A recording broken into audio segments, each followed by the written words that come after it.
Hey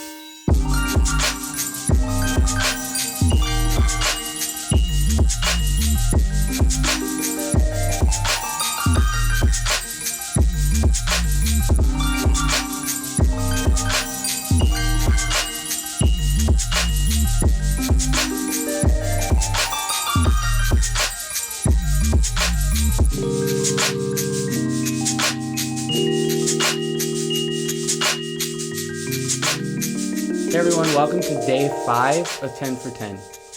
Today we're going to talk about self-care.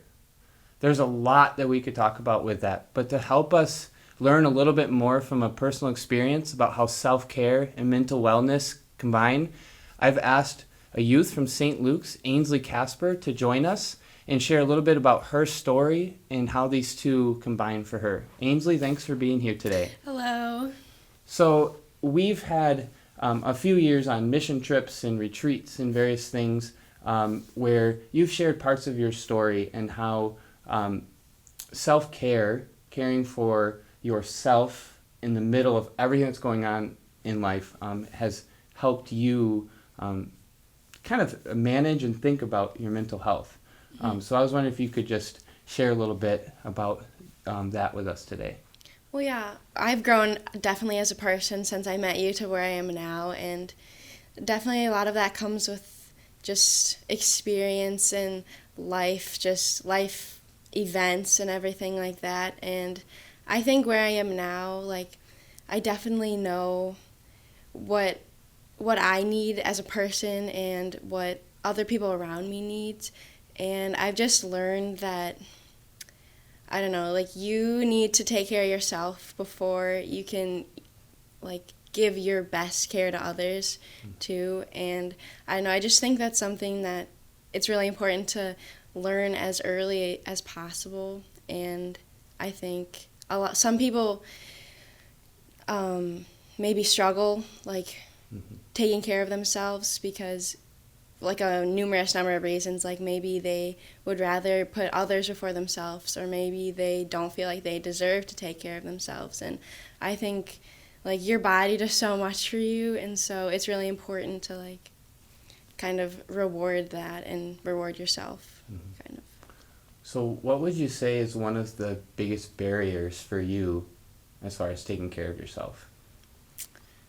For me, I think I'm the kind of person that wants to make sure everyone else is okay, and I would rather focus on other people than focus on myself. But I've learned that, like, I'm important. I need to take care of myself at the same time. So I think for me, if I had to choose between, like, doing something for myself or doing something for someone, I would choose what they want over, like, what I want. And I think it can be seen as outside as, like, oh, that's a good thing, kind of, but in, like, deeper down, maybe not, because it can start off as being a good thing, but it can kind of end as, like, you might begin to struggle if you keep doing that for a while. Mm-hmm. Yeah, one of the things I know we've talked about before is, like, a car that's going down the road, and that gas light comes on as a warning that you're almost out of gas, and you know that if that hits E, you're not going to go anywhere. Yeah. It's kind of the same idea as for yourself too, right? You can't keep going if. So taking the idea of the car, like, what are some things in your life that would be like those warning lights? How do you know, like, when, like, oh, I gotta take care of myself a little bit better here?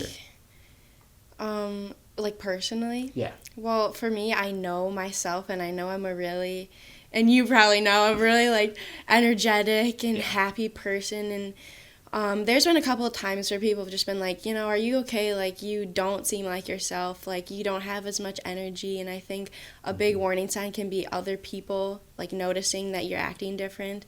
And I think if other people bring it to your attention, then it's definitely something that needs to kind of be paid attention to. Like, wow, they noticed that something's wrong, so maybe I need to take a step back and like, pinpoint what is wrong, that kind of thing.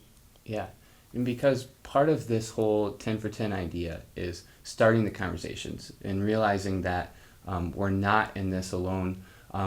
Would you say that when people first, like, would come to you in those situations that you always maybe responded positively right away, or would Oh, you say yeah, do you for think sure. it was a process?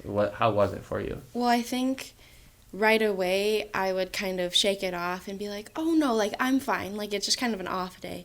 And I think that I'm fine can kind of be dangerous at times because, if you say it with enough like persuasion, they'll believe you, and then like they won't worry about it maybe. And but when really you should kind of say, I'm not fine, like, and I like appreciate you for noticing that, and now I'm gonna like take a step back and see what's wrong. Hmm.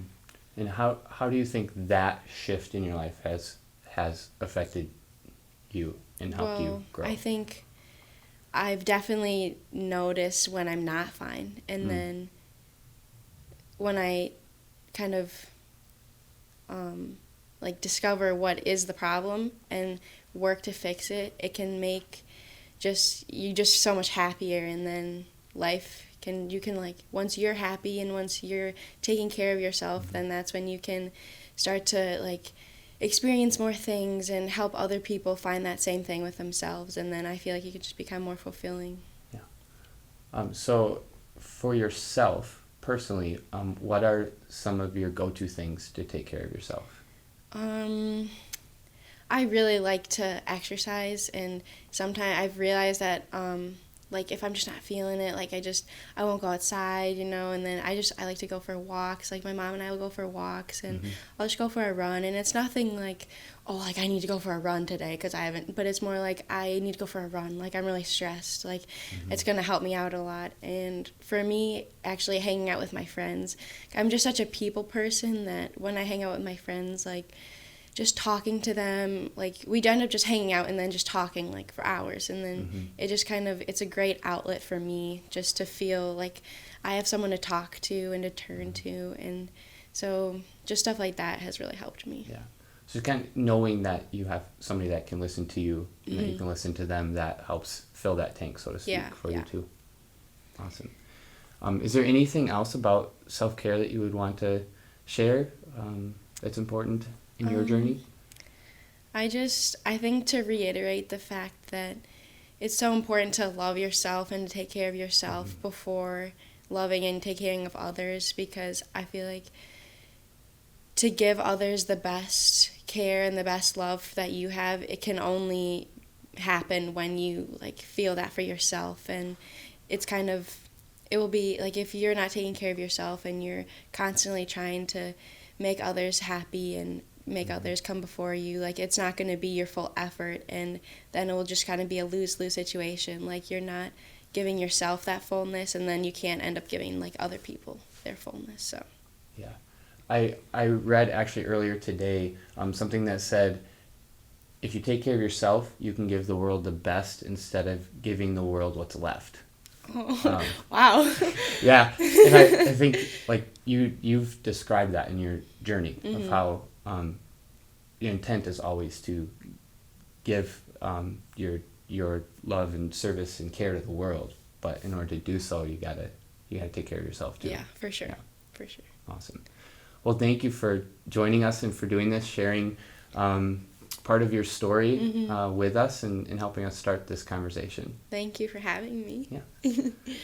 Yeah. So today's question that you can answer in your home, at work, however you want to bring this question up, or in the comment section on the Facebook, is what way can you care for yourself today? So just take today. What way can you care for yourself today? Thanks for joining us, and we'll see you tomorrow.